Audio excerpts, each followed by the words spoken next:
ಸರ್ಕಾರ ಈಗ ಮಾಧ್ಯಮಗಳ ಮೇಲೆ ಸವಾರಿ ಮಾಡೋದಕ್ಕೆ ಹೊರಟಿದ್ಯಾ ಅನ್ನುವಂತ ನಿಟ್ಟಿನಲ್ಲಿ ಒಂದಷ್ಟು ಪ್ರಶ್ನೆಗಳು ಕಾಡ್ತಾ ಇದೆ. ಆ ಪ್ರಶ್ನೆ ಕಾಡೋದಕ್ಕೂ ಕೂಡ ಈಗ ಕಾರಣ ಇದೆ. ಯಾಕಂದ್ರೆ ಸರ್ಕಾರ ತರ್ತಾ ಇರುವಂತಹ ಹೊಸ ನಿಯಮಗಳು ಇಂಥ ಪ್ರಶ್ನೆಗಳಿಗೆ ಕಾರಣ ಆಗ್ತಾ ಇದೆ. ಮಾಧ್ಯಮಗಳ ಮೇಲೆ ಸಿಬ್ಬಂದಿ ಆಡಳಿತ ಸುಧಾರಣಾ ಇಲಾಖೆ ದರ್ಪವನ್ನ ತೋರ್ತಾ ಇದೆ. ವಿಧಾನಸೌಧದಲ್ಲಿ ನಿಗದಿಪಡಿಸಿದ ಸ್ಥಳದಲ್ಲಿಯೇ ಬೈಟ್ ಪಡೆಯಬೇಕು, ಬೇರೆ ಸ್ಥಳಗಳಲ್ಲಿ ರಾಜಕೀಯ ನಾಯಕರ ಬೈಟ್ ಪಡೆಯುವಂತಿಲ್ಲ ಅನ್ನುವಂತ ಒಂದು ಆದೇಶವನ್ನ ಈಗ ಹೊರಡಿಸಿರೋದು. ವಾರ್ತಾ ಇಲಾಖೆಗೆ ಪತ್ರ ಬರೆದಿದೆ ಈಗ ಆಡಳಿತ ಸುಧಾರಣಾ ಇಲಾಖೆ. ಭದ್ರತೆಯ ನೆಪದಲ್ಲಿ ಮಾಧ್ಯಮಗಳ ಮೇಲೆ ಸರ್ಕಾರ ಸವಾರಿ ಮಾಡ್ತಾ ಇದೆಯಾ ಹಾಗಾದ್ರೆ ಅನ್ನುವಂತ ಪ್ರಶ್ನೆ ಈಗ ಕಾಡ್ತಾ ಇದೆ. ಈ ಆಡಳಿತ ಸುಧಾರಣಾ ಇಲಾಖೆ ಈಗ ಒಂದು ರೀತಿಯಲ್ಲಿ ದರ್ಪವನ್ನ ತೋರ್ತಾ ಇದೆ. ಅದು ಮಾಧ್ಯಮಗಳ ಮೇಲೆ ಯಾವ ಸ್ಥಳದಲ್ಲಿ ನಿಗದಿಪಡಿಸ್ತಾರೋ ಅದೇ ಸ್ಥಳದಲ್ಲಿ ಬೈಟ್ಗಳನ್ನ ಪಡೆಯಬೇಕು. ಬೇರೆ ಕಡೆಗಳಲ್ಲಿ ಬೈಟ್ಗಳನ್ನಾಗ್ಲಿ ಮಾತುಕತೆಗಳನ್ನಾಗ್ಲಿ ಅಥವಾ ಯಾವೊಬ್ಬರ ಜೊತೆಯಲ್ಲೂ ಕೂಡ ಈ ಯಾವುದೇ ವಿಚಾರಕ್ಕೆ ಸಂಬಂಧಪಟ್ಟಂತೆ ಬೈಟ್ಗಳನ್ನು ಪಡೆಯುವಂತಿಲ್ಲ ಅನ್ನುವಂಥ ನಿಟ್ಟಿನಲ್ಲಿ ವಾರ್ತಾ ಇಲಾಖೆ ಒಂದು ಪತ್ರವನ್ನು ಬರೆದಿದ್ದಾರೆ. ಆಡಳಿತ ಸುಧಾರಣಾ ಇಲಾಖೆ ಒಂದಷ್ಟು ಕಾರಣಗಳನ್ನ ಕೂಡ ಕೊಟ್ಟಿದ್ದಾರೆ. ಯಾವ ಕಾರಣಕ್ಕಾಗಿ ಅಂದ್ರೆ ಭದ್ರತಾ ಕಾರಣಕ್ಕಾಗಿ ಅಂತ ಇಲ್ಲಿ ಹೇಳಲಾಗ್ತಾ ಇದೆ.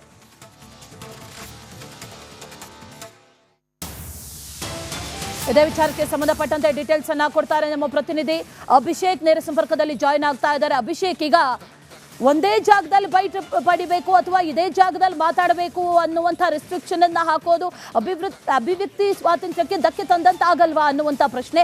ಅದರ ಜೊತೆಗೆ ಸರ್ಕಾರ ತನ್ನ ಹುಳುಕನ್ನ ಮುಚ್ಚಾಕೊಳ್ಳೋದಕ್ಕೆ ಅಥವಾ ಮುಚ್ಕೊಂಡು ಇಡೋದಕ್ಕೆ ಎಲ್ಲೊಂದು ಕಡೆ ಈ ರೀತಿಯಾಗಿ ಆದೇಶಗಳನ್ನು ತರ್ತಾ ಇದೆಯಾ ಅನ್ನುವಂಥ ರೀತಿಯಲ್ಲೂ ಕೂಡ ಎಲ್ಲೊಂದು ಕಡೆ ಪ್ರಶ್ನೆಗಳು ಕಾಡ್ತಾ ಇದೆ. ಯಾಕಾಗಿ ಇಂಥ ಆದೇಶಗಳನ್ನು ತರ್ತಾ ಇದೆ ಸರ್ಕಾರ, ಅದು ಮಾಧ್ಯಮಗಳ ಮೇಲೆ?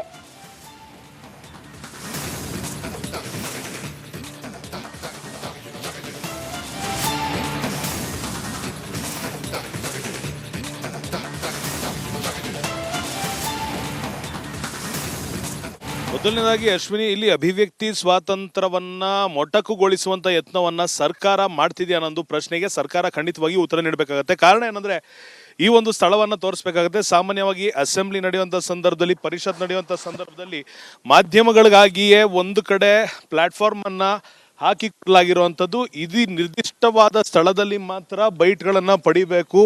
ಇದನ್ನ ಹೊರತುಪಡಿಸಿ ಬೇರೆ ಎಲ್ಲೂ ಕೂಡ ಬೈಟ್ಗಳನ್ನ ಪಡೆಯುವಂತಿಲ್ಲ. ಈ ಜಾಗ ಈಗ ನಾವೇನು ತೋರಿಸ್ತಾ ಇದ್ದೀವಿ, ಇಲ್ಲಿ ವಿಧಾನಮಂಡಲದಿಂದ ಒಂದಿಷ್ಟು ಮೈಕ್ಗಳನ್ನ ಇಡೋದಕ್ಕೆ ವ್ಯವಸ್ಥೆಯನ್ನ ಮಾಡಿಕೊಟ್ಟಿರುವಂಥದ್ದು. ಸಾಮಾನ್ಯವಾಗಿ ಯಾರೇ ಸಚಿವರು ಶಾಸಕರು ಬಂದರೂ ಕೂಡ ಕೆಂಗಲ್ ಗೇಟ್ನ ಆ ಭಾಗದಿಂದ ಬರ್ತಾರೆ. ಬಂದ ನಂತರ ಇಲ್ಲಿ ಮಾತನಾಡಿ, ಇಲ್ಲಿ ರಾಜ್ಯದ ಮಾಧ್ಯಮಗಳಿಗೆ ಮಾತನಾಡ್ತಾರೆ, ಅಲ್ಲಿ ನ್ಯಾಷನಲ್ ಮೀಡಿಯಾಗಳಿಗೆ ಮಾತನಾಡಿ ತಮ್ಮ ಲೈವ್ಗಳನ್ನು ಅಥವಾ ಬೈಟ್ಗಳನ್ನು ಕೊಟ್ಟು ಒಳಗಡೆ ಹೋಗ್ತಾರೆ. ಒಂದಿಷ್ಟು ಜನ ಸಚಿವರು ಶಾಸಕರು ಒಳಗಡೆ ಮಾತನಾಡುವಂಥ ಒಂದು ಅಭ್ಯಾಸವನ್ನು ಇಟ್ಕೊಂಡಿರುವಂಥದ್ದು. ಕೆಲವೊಬ್ಬರು ಈ ಸ್ಥಳದಲ್ಲಿ ಪ್ರತಿಕ್ರಿಯೆಯನ್ನು ನೀಡದೇ ಇದ್ದಂಥ ಸಂದರ್ಭದಲ್ಲಿ ನೇರವಾಗಿ ಮಾಧ್ಯಮದವರು ಇಲ್ಲಿ ಕಾರಿಡಾರ್ಗಳಲ್ಲಿ ಒಂದಿಷ್ಟು ಬೈಟ್ಗಳನ್ನು ತೆಗೆದುಕೊಳ್ಳುವಂಥ ಕೆಲಸವನ್ನು ಮಾಡಲಾಗ್ತಿತ್ತು. ಆದರೆ ಈ ಸದ್ಯದ ಮಟ್ಟಿಗೆ DPAR ಇರ್ಬೋದು, DCP ರವರು ನೀಡಿರುವಂಥ ಒಂದು ಪತ್ರದ ಸೂಚನೆಯನ್ನು ನೋಡಿದಾಗ ಇಂತಹ ಪ್ರದೇಶದಲ್ಲಿ ಬೈಟ್ಗಳನ್ನು ತೆಗೆದುಕೊಂಡಾಗ, ಚಿಟ್ಚಾಟ್ಗಳನ್ನು ಮಾಡಿದಾಗ, ಟಿಕ್ಟಾಕ್ಗಳನ್ನು ಮಾಡಿದಾಗ ಭದ್ರತೆಗೆ ಲೋಪ ಆಗುತ್ತೆ ಅನ್ನೊಂದು ಕಾರಣವನ್ನು ಕೊಟ್ಟಿರುವಂಥದ್ದು. ಅಲ್ಲಿಗೆ ಸಚಿವರ ಚೇಂಬರ್ನ ಒಳಗಡೆ ಯಾರಾದರೂ ಸಿಬ್ಬಂದಿ ಬಂದು ಕಳ್ಳತನವನ್ನು ಮಾಡಿದರೆ ಅದನ್ನು ಮಾಧ್ಯಮಗಳು ತೋರಿಸಿದರೆ ಅದು ತಪ್ಪಾಗುತ್ತೆ. ಆದರೆ ಈ ಜಾಗದಲ್ಲಿ ನಿಂತ್ಕೊಂಡು ಮಾಧ್ಯಮದವರು ವರದಿಯನ್ನು ಮಾಡಿದರೆ ಭದ್ರತೆಗೆ ಯಾವ ರೀತಿ ಲೋಪ ಆಗುತ್ತೆ ಅನ್ನೋದನ್ನು ಇಲ್ಲಿ ಉತ್ತರ ನೀಡಬೇಕಾಗಿರುವಂಥದ್ದು ಒಂದು ಸರ್ಕಾರ ಆಗುತ್ತೆ. ಮತ್ತೊಂದು ಕಡೆಗೆ DPAR ಆಗಿರ್ಬೋದು, ಪೊಲೀಸರಾಗಿರ್ಬೋದು, ಇವರು ನಿಖರವಾದಂಥ ಕಾರಣವನ್ನು ನೀಡಬೇಕಾಗತ್ತೆ. ಮಾಧ್ಯಮದ ಅಕ್ರೆಡಿಟೇಷನ್ ಪಡೆದಿರುವಂಥ ಪತ್ರಕರ್ತರು ವಿಧಾನಸೌಧದಲ್ಲಿ ಓಡಾಡಿದರೆ ಯಾವ ರೀತಿ ಭದ್ರತೆಗೆ ಸಮಸ್ಯೆ ಆಗುತ್ತೆ. ಸ್ವತಃ ರಾಜಕಾರಣಿಗಳು, ಸಚಿವರು, ಶಾಸಕರೇ ಈ ಪ್ರದೇಶದಲ್ಲಿ ನಿಂತು ಮಾತನಾಡಿದಾಗ, ಮಾಧ್ಯಮದವ್ರನ್ನ ಕರೆದಾಗ ಅವರು ಮಾತನಾಡಿಸದೆ ಯಾವ ರೀತಿ ಆಡಳಿತಕ್ಕೆ ಸಮಸ್ಯೆ ಆಗುತ್ತೆ, ಯಾವ ರೀತಿ ಭದ್ರತೆಗೆ ಸಮಸ್ಯೆ ಆಗುತ್ತೆ ಅಂತ DCP ರವರು ಈಗ ಮೌಖಿಕವಾಗಿ ಹೇಳಿಕೆ ನೀಡಬೇಕಾಗಿರುವಂಥದ್ದು. ಯಾಕಂದ್ರೆ ಪತ್ರದಲ್ಲಿ ಅವರು ಉಲ್ಲೇಖ ಮಾಡಿರುವಂಥದ್ದು ಭದ್ರತಾ ವಿಚಾರವಾಗಿ ನಿರ್ಬಂಧವನ್ನ ಹೇರುವುದು ಅಥವಾ ಅವರಿಗೆ ನಿಗದಿತ ಸ್ಥಳದಲ್ಲಿ ಮಾತ್ರ ಬೈಟ್ಗಳನ್ನು ಪಡೆಯೋದಕ್ಕೆ ಸೂಚನೆ ಹಾಗೂ ಸಲಹೆ ನೀಡಬೇಕು ಅಂತ. ಅಲ್ಲಿಗೆ ವಿಧಾನಸೌಧದಲ್ಲಿ ರಾಜಕಾರಣಿಗಳು ಪ್ರೆಸ್ ಮೀಟ್ ಅನ್ನ ಕೂಡ ಮಾಡುವಂತೆ ಇಲ್ವಾ? ಒಂದು ವೇಳೆ ಪ್ರೆಸ್ ಮೀಟ್ ಅನ್ನ ಮಾಡಿದಂತ ಸಂದರ್ಭದಲ್ಲಿ ಪತ್ರಕರ್ತರು ಒಳಗಡೆ ಓಡಾಡುವಂತೆ ಇಲ್ವಾ? ಇದು ಖಂಡಿತವಾಗಿಯೂ ಮಾಧ್ಯಮಗಳ ಮೇಲೆ ಗೂಬೆ ಕೂರಿಸುವಂತ ಯತ್ನ ಅಥವಾ ಹತ್ತಿಕ್ಕುವಂತ ಯತ್ನವನ್ನ ಸರ್ಕಾರ ಮಾಡ್ತಿದ್ಯಾ? DPAR ಮಾಡ್ತಿದ್ಯಾ, ಪೊಲೀಸರು ಮಾಡ್ತಿದಾರಾ? ಈ ತ್ರಿಶಂಕು ಸ್ವರ್ಗದಲ್ಲಿ ಈ ಮೂರು ಇಲಾಖೆಗಳು ಅಥವಾ ಮೂರು ವ್ಯವಸ್ಥೆಗಳು ಇರೋದ್ರಿಂದ ಇದಕ್ಕೆ ಉತ್ತರವನ್ನ ನೀಡಬೇಕಾಗುವಂತ ಅನಿವಾರ್ಯತೆ ಇದೆ. ಜೊತೆಗೆ ಗಮನಿಸಬೇಕಾಗಿರುವಂತದ್ದು, ಅಸೆಂಬ್ಲಿ ನಡೆಯುವಂತ ಸಂದರ್ಭದಲ್ಲಿ ಅಥವಾ ಮಾಮೂಲಿ ದಿನಗಳಲ್ಲೇ ವಿಧಾನಸೌಧಕ್ಕೆ ಗುರುತಿನ ಚೀಟಿ ಇಲ್ಲದೆ ಇರುವಂತ ನೂರಾರು ಮಾಧ್ಯಮಗಳು ತೋರಿಸ್ತವೆ. ವಿಧಾನಸೌಧದ ಒಳಗಡೆ ಚಾಕುಗಳನ್ನ ತಂದಿರುವಂತ ನಿದರ್ಶನವನ್ನ ಮಾಧ್ಯಮಗಳು ತೋರಿಸ್ತವೆ. ಮತ್ತೊಂದ್ ಕಡೆ ಸಚಿವರ ಕೊಠಡಿಯಲ್ಲಿ ಏನಾದ್ರೂ ಕಳ್ತನ ಆಗಿರೋದನ್ನ ಮಾಧ್ಯಮಗಳು ತೋರಿಸ್ತವೆ. ಇಂತಹ ಕೆಲಸವನ್ನ ಮಾಧ್ಯಮಗಳು ಮಾಡ್ತಿರುವಾಗ ಈ ಹತ್ತಿಕ್ಕುವಂತ ಕೆಲಸವನ್ನ ಮಾಧ್ಯಮಗಳು ವಿಧಾನಸೌಧದ ಹಾಗೂ ವಿಕಾಸಸೌಧದ ಒಳಗಡೆ ಯಾವುದೇ ಬೈಟ್ಗಳನ್ನ ಪಡೆಯದಂತೆ ನಿರ್ಬಂಧವನ್ನ ಹೇರುವುದು ಎಷ್ಟರ ಮಟ್ಟಿಗೆ ಸೂಕ್ತ? ಇದು ಖಂಡಿತವಾಗಿಯೂ ವಾಕ್ ಸ್ವಾತಂತ್ರ್ಯವನ್ನ ಹಾಗೂ ವರದಿಯನ್ನ ಮಾಡುವುದಕ್ಕೆ ಅನುವು ಮಾಡಿಕೊಡದೆ ಇರೋದಕ್ಕೆ ಸೂಕ್ತ ವ್ಯವಸ್ಥೆಯನ್ನ ಸರ್ಕಾರ ಅಥವಾ ಪೊಲೀಸ್ ಇಲಾಖೆ ಮಾಡ್ಕೊಳ್ತಾ ಇದೆಯಾ?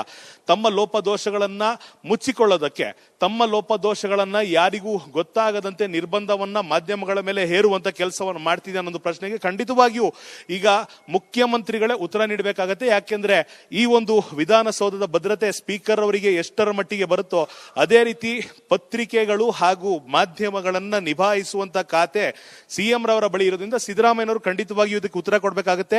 ಗೃಹ ಸಚಿವರು ಕೂಡ ಉತ್ತರ ಕೊಡಬೇಕಾಗತ್ತೆ. ಯಾವ ರೀತಿ ಮಾಧ್ಯಮದವರು ಓಡಾಡಿದ್ರೆ ಇಲ್ಲಿ ಭದ್ರತೆಗೆ ಲೋಪ ಆಗುತ್ತೆ ಅಂತ ಖಂಡಿತವಾಗಿಯೂ ಸ್ಪೀಕರ್ ಅವರು ಕೂಡ ಈ ವಿಚಾರದಲ್ಲಿ ಯಾವ ನಿರ್ಧಾರವನ್ನು ತೆಗೆದುಕೊಳ್ತಾರೆ ಅನ್ನೋದನ್ನ ನೋಡ್ಬೇಕಾಗಿರುವಂತದ್ದು. Ashwini. Right Abhishek, thank you ಡೀಟೇಲ್ಸ್ಗೆ. ಸರ್ಕಾರ ಈಗ ಮಾಧ್ಯಮಗಳ ಮೇಲೆ ಸವಾರಿ ಮಾಡೋದಕ್ಕೆ ಹೊರಟಿದ್ಯಾ ಅನ್ನುವಂತ ನಿಟ್ಟಿನಲ್ಲಿ ಒಂದಷ್ಟು ಪ್ರಶ್ನೆಗಳು ಕಾಡ್ತಾ ಇದೆ. ಆ ಪ್ರಶ್ನೆ ಕಾಡೋದಕ್ಕೂ ಕೂಡ ಈಗ ಕಾರಣ ಇದೆ. ಯಾಕಂದ್ರೆ ಸರ್ಕಾರ ತರ್ತಾ ಇರುವಂತಹ ಹೊಸ ನಿಯಮಗಳು ಇಂಥ ಪ್ರಶ್ನೆಗಳಿಗೆ ಕಾರಣ ಆಗ್ತಾ ಇದೆ.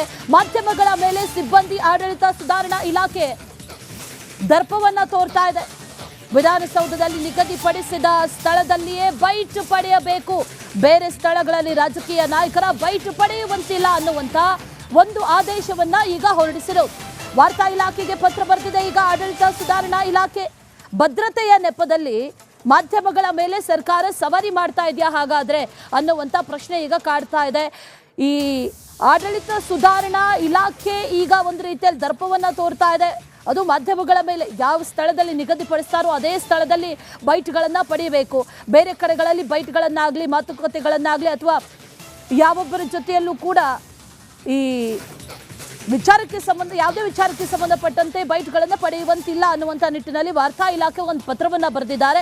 ಆಡಳಿತ ಸುಧಾರಣಾ ಇಲಾಖೆ ಒಂದಷ್ಟು ಕಾರಣಗಳನ್ನ ಕೂಡ ಕೊಟ್ಟಿದ್ದಾರೆ. ಯಾವ ಕಾರಣಕ್ಕಾಗಿ ಅಂದ್ರೆ ಭದ್ರತಾ ಕಾರಣಕ್ಕಾಗಿ ಅಂತ ಇಲ್ಲಿ ಹೇಳಲಾಗ್ತಾ ಇದೆ.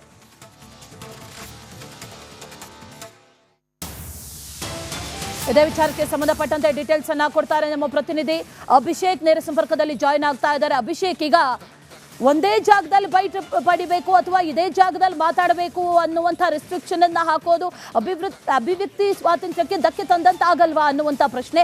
ಅದರ ಜೊತೆಗೆ ಸರ್ಕಾರ ತನ್ನ ಹುಳುಕನ್ನ ಮುಚ್ಚಾಕೊಳ್ಳೋದಕ್ಕೆ ಅಥವಾ ಮುಚ್ಕೊಂಡು ಇಡೋದಕ್ಕೆ ಎಲ್ಲೊಂದು ಕಡೆ ಈ ರೀತಿಯಾಗಿ ಆದೇಶಗಳನ್ನ ತರ್ತಾ ಇದೆಯಾ ಅನ್ನುವಂಥ ರೀತಿಯಲ್ಲೂ ಕೂಡ ಎಲ್ಲೊಂದು ಕಡೆ ಪ್ರಶ್ನೆಗಳು ಕಾಡ್ತಾ ಇದೆ. ಯಾಕಾಗಿ ಇಂಥ ಆದೇಶಗಳನ್ನ ತರ್ತಾ ಇದೆ ಸರ್ಕಾರ, ಅದು ಮಾಧ್ಯಮಗಳ ಮೇಲೆ?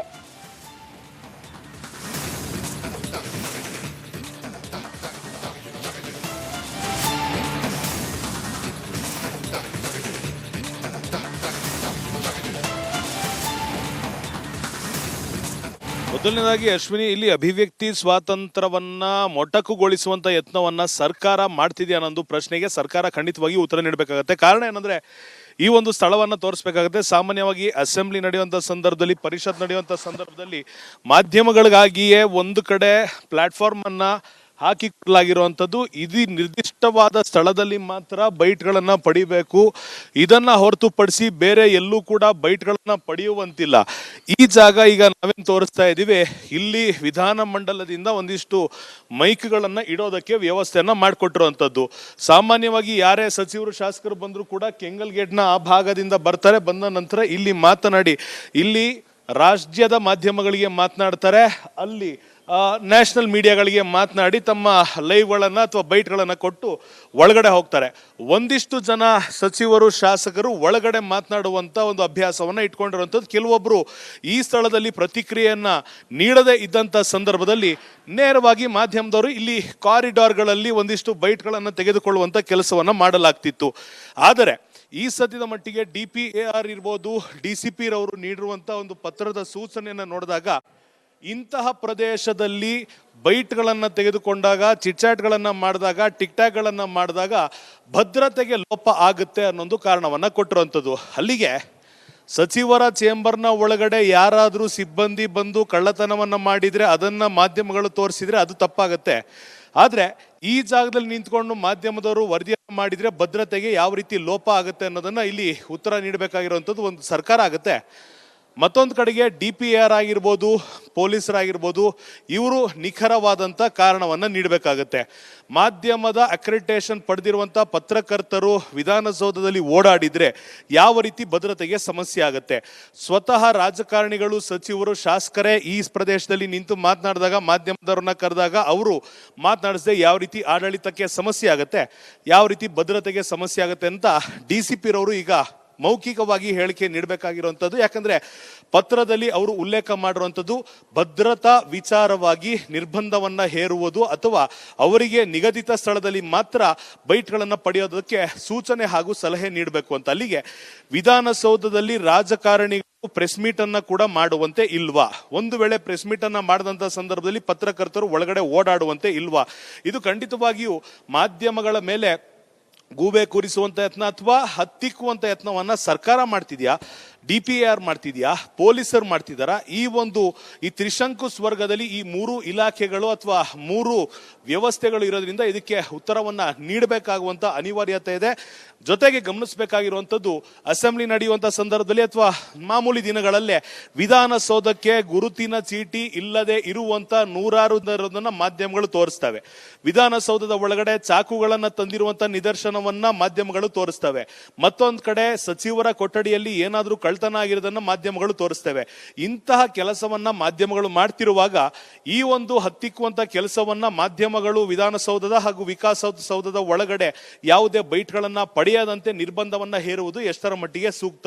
ಇದು ಖಂಡಿತವಾಗಿಯೂ ವಾಕ್ ಸ್ವಾತಂತ್ರ್ಯವನ್ನ ಹಾಗೂ ವರದಿಯನ್ನ ಮಾಡುವುದಕ್ಕೆ ಅನುವು ಮಾಡಿಕೊಡದೆ ಇರೋದಕ್ಕೆ ಸೂಕ್ತ ವ್ಯವಸ್ಥೆಯನ್ನ ಸರ್ಕಾರ ಅಥವಾ ಪೊಲೀಸ್ ಇಲಾಖೆ ಮಾಡ್ಕೊಳ್ತಾ ಇದೆಯಾ? ತಮ್ಮ ಲೋಪದೋಷಗಳನ್ನ ಮುಚ್ಚಿಕೊಳ್ಳೋದಕ್ಕೆ, ತಮ್ಮ ಲೋಪದೋಷಗಳನ್ನ ಯಾರಿಗೂ ಗೊತ್ತಾಗದಂತೆ ನಿರ್ಬಂಧವನ್ನ ಮಾಧ್ಯಮಗಳ ಮೇಲೆ ಹೇರುವಂತ ಕೆಲಸವನ್ನು ಮಾಡ್ತಿದೆ ಅನ್ನೋ ಪ್ರಶ್ನೆಗೆ ಖಂಡಿತವಾಗಿಯೂ ಈಗ ಮುಖ್ಯಮಂತ್ರಿಗಳೇ ಉತ್ತರ ನೀಡಬೇಕಾಗತ್ತೆ. ಯಾಕೆಂದ್ರೆ ಈ ಒಂದು ವಿಧಾನಸೌಧದ ಭದ್ರತೆ ಸ್ಪೀಕರ್ ಅವರಿಗೆ ಎಷ್ಟರ ಮಟ್ಟಿಗೆ ಬರುತ್ತೋ ಅದೇ ರೀತಿ ಪತ್ರಿಕೆಗಳು ಹಾಗೂ ಮಾಧ್ಯಮಗಳನ್ನ ನಿಭಾಯಿಸುವಂತ ಖಾತೆ CM ರವರ ಬಳಿ ಇರೋದ್ರಿಂದ ಸಿದ್ದರಾಮಯ್ಯನವರು ಖಂಡಿತವಾಗಿಯೂ ಇದಕ್ಕೆ ಉತ್ತರ ಕೊಡಬೇಕಾಗತ್ತೆ. ಗೃಹ ಸಚಿವರು ಕೂಡ ಉತ್ತರ ಕೊಡಬೇಕಾಗತ್ತೆ. ಯಾವ ರೀತಿ ಮಾಧ್ಯಮದವರು ಓಡಾಡಿದ್ರೆ ಇಲ್ಲಿ ಭದ್ರತೆಗೆ ಲೋಪ ಆಗುತ್ತೆ ಅಂತ ಖಂಡಿತವಾಗಿಯೂ ಸ್ಪೀಕರ್ ಅವರು ಕೂಡ ಈ ವಿಚಾರದಲ್ಲಿ ಯಾವ ನಿರ್ಧಾರವನ್ನು ತೆಗೆದುಕೊಳ್ತಾರೆ ಅನ್ನೋದನ್ನ ನೋಡ್ಬೇಕಾಗಿರುವಂತದ್ದು. Ashwini. Right Abhishek, thank you ಡೀಟೇಲ್ಸ್ಗೆ.